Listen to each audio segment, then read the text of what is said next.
사랑하는 사랑하는 윤지를 허락하신 주님께 감사드립니다. 2014년 2월 하나님께서 우리 가정에 윤지를 허락하셨습니다.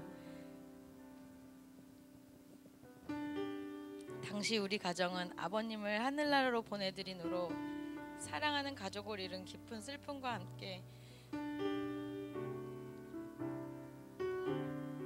가정의 경제적인 어려움도 한꺼번에 몰려와서 저희 결혼 생활에 가장 힘들고 어려운 위기를 맞고 있을 때였습니다.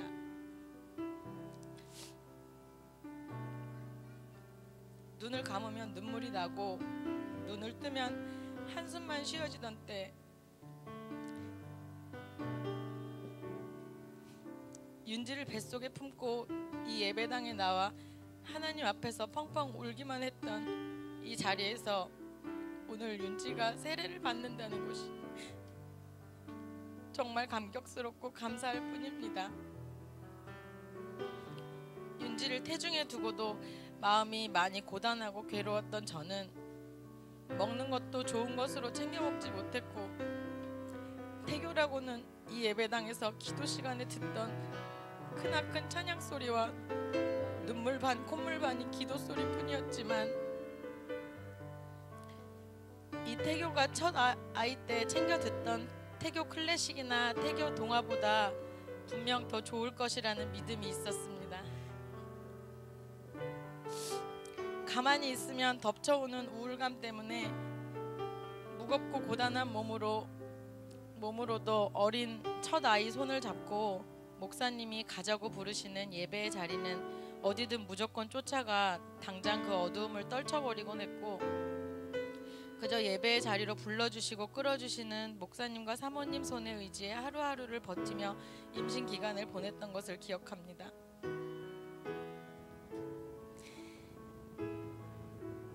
이 광야의 시간 동안 제 안에 슬픔이 깊고 아팠던 만큼 하나님과의 교제도 깊고 친밀했고 하나님께서 우리 가정에 가까이 계신 것을 그 어느 때보다 실감나게 느끼며 임신 기간에 하루하루를 보냈습니다. 첫 아이를 출산할 때 전신 마취를 2번이나 하고 수혈도 받으며 2번의 재수술을 했습니다. 평범한 산모들이 겪지 않아도 되는 출산 과정을 겪은 저로서는 출산이 두려움 그 자체였습니다. 이미 둘째를 출산할 산부인과에서는 원장님이 출산 시 위험할 수 있는 고위험 산모로 저를 특별관리 대상으로 간호사들에게 지시해 두셨지만 저는 윤지의 출산을 놓고 계속 기도하며 평안 가운데 있었고 하나님께서 윤지의 출산을 어느 출산보다 수월하게 하셨습니다.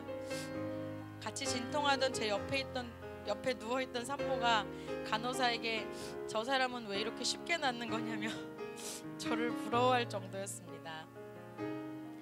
과거 그렇게 고통스러운 출산을 겪었던 제가 마취 한 번 안 하고 무시무시한 진통이 시작된 지 단 30분 만에 윤지를 낳았습니다.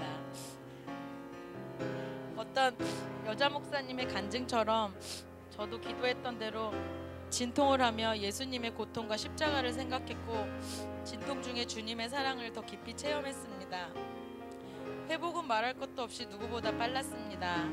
첫 아이 때 출산만큼이나 고통스럽고 아팠던 1년간의 수유 기간도 단 한 번의 어려움 없이 너무나 수월하게 하게 되어 하나님께 그저 매일 감사하단 말만 드리고 또 드렸습니다. 또 윤지는 원 가족을 향한 저의 원망에 큰 치유가 되었습니다. 별명을 불려주시던 저희 엄마는 늘 저를 감자라고 부르셨습니다.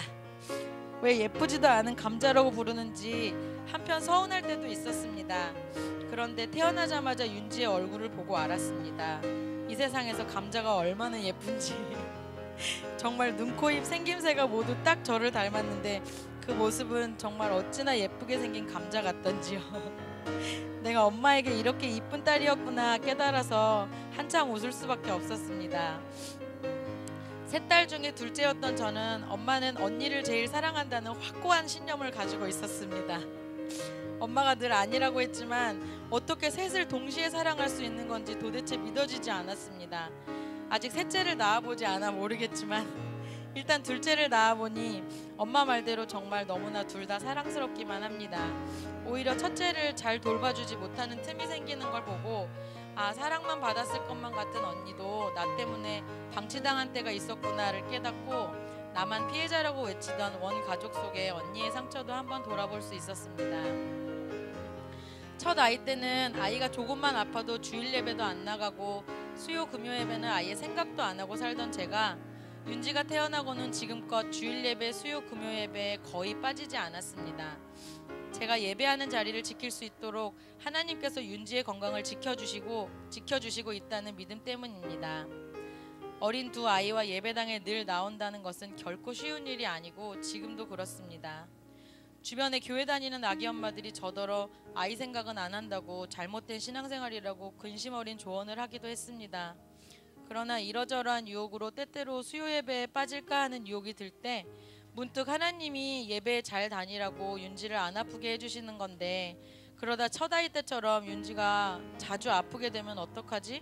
그런 생각 때문에 오히려 자리를 박차고 예배의 자리에 올 때가 많습니다. 와서 예배드리면 늘 마음속에 쌓였던 어려움들이 해결되고 감사와 기쁨으로 새로워져서 돌아갑니다. 윤지를 생각하면 감사한 것뿐입니다. 윤지를 안고 가장 많은 감사로 울컥했고 가장 많이 감사로 웃었습니다.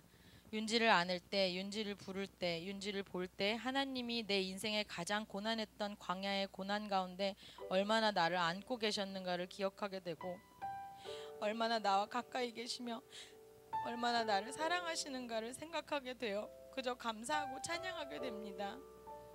윤지는 하나님께 드리는 나의 감사이고 나의 간증입니다. 윤지의 이름을 지을 때 우리 부부는 함께 앉아서 하나님께 기도했습니다. 높을 윤, 뜻 지의 윤지라는 이름은 우리는 많이 아프고 힘들기만 했지만 하나님은 그 속에 우리 부부는 알 수도 볼 수도 없었던 더 높고 아름다운 뜻을 품고 계셨다는 저희 부부의 신앙 고백을 담고 있습니다. 이 이름은 당시 우리가 부르던 찬양으로부터 생각하게 되었습니다. 주는 다 아시죠? 이 찬양은 끝이 보이지 않는 것 같은 고난 속에 있던 요셉이 결국 하나님의 뜻을 발견하게 된다는 이야기의 영화 주제가였습니다. 하나님께 감사드리며 마지막으로 이 찬양을 신승환 집사님과 함께 부르고 싶습니다.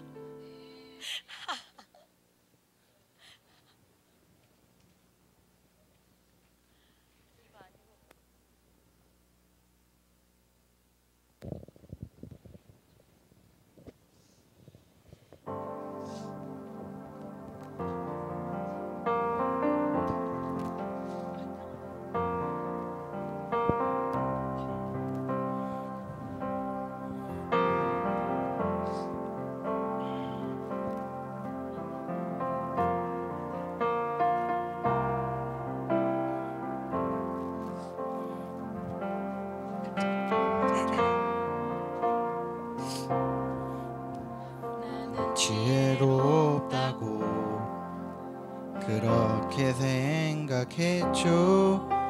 내가 걸어온 길이 옳은 줄 알았죠. 당신을 이기려고 교만함 가졌지만 지금 포기한 순간에서야 진리를 보았죠. 내 눈은 다시죠. 나의 길을 내 모든 것 다 내려놓고 주님만 의지해요. 삶의 시험이 이유는 모르지만 그것을 깨닫는 것이 주님의 뜻이죠. 나의 인생은 당신이 만드셨죠. 당신을 믿기 때문에 최선을 다하죠. 주는 다시죠. 나의 길을 내 모든 것 다 내려놓고 주님만 의지